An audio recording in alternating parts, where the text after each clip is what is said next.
અમદાવાદથી સમાચાર બાગેશ્વર ધામના ધીરેન્દ્ર શાસ્ત્રીનો કાર્યક્રમ મોકૂફ રહ્યો છે।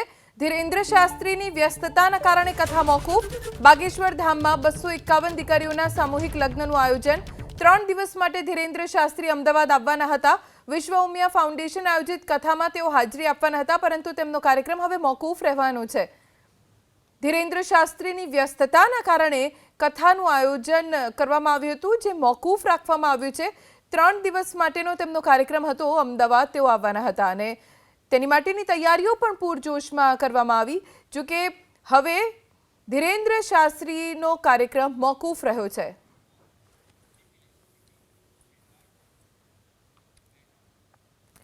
સુરેન્દ્રનગર જિલ્લાના વઢવાણ તાલુકાના રાજપર ગામ પાસેથી પસાર થતી નર્મદા કેનાલ પરનો પુલ છેલ્લા ઘણા સમયથી બિસ્માર છે। મોટા ગાબડા પડશે તો મોટી જાનહાનિ પણ થઈ શકે છે તેવો ભય લોકોને છે। આ અંગે સ્થાનિકો દ્વારા અનેક વખત ગ્રામ પંચાયતને રજૂઆત કરાઈ, કોઈ નિરાકરણ નથી આવ્યું। હવે સવાલ એ છે કે જો કોઈ મોટી જાનહાનિ સર્જાય તો કોણ લેશે જવાબદારી?